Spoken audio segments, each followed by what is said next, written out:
Every election day, thousands of Bruins flock to UCLA's voting centers to cast their ballots.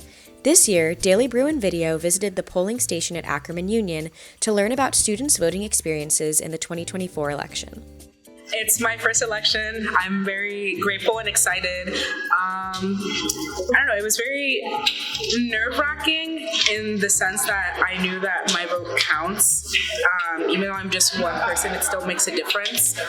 And it's especially important to me and my family because I am first gen. I was the only one born in America in my family, so I know it's really important that I was lucky enough not to go through the whole citizenship process and having to prove myself as an American. I would say I was excited because for the first time I was going to be voting on things that actually affect me. This is my second election.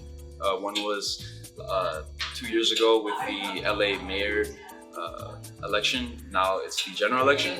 And I would say just the difference between the two are the stakes, right? The general election, it's such a divisive time in America.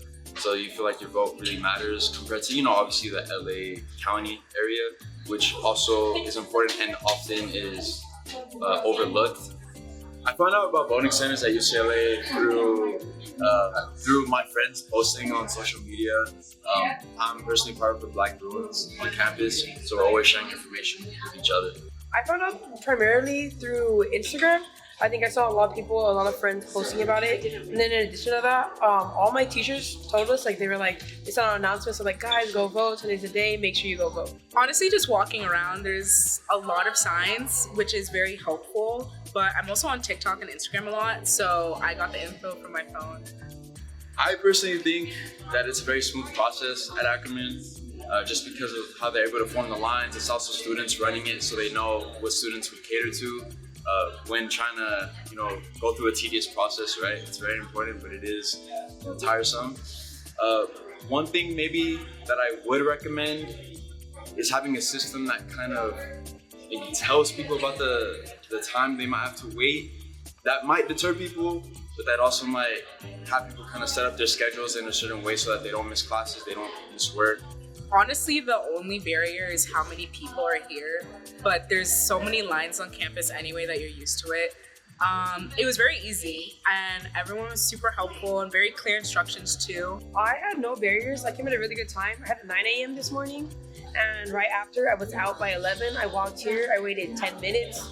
No barriers. As a first-time voter, it was a very simple, easy process. Daily Bruin also asked students if they felt safe sharing their political opinions on campus. I believe it depends on the space that you go. Within UCLA, we have so many different diverse groups on campus where we can share ideas, but most of the time, you feel more inclined to share your beliefs with people that you feel comfortable with, that you know. But if it's somebody randomly in your class, you might not feel passionate enough or comfortable and confident enough to articulate those ideas. You do have to remember that diversity doesn't necessarily mean just physical identity markers like race and gender.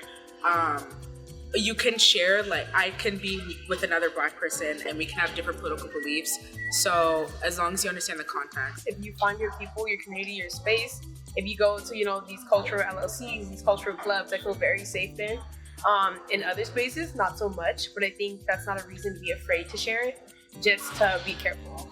Always know that your vote does matter, your opinion does matter, and never let anybody deter you from that.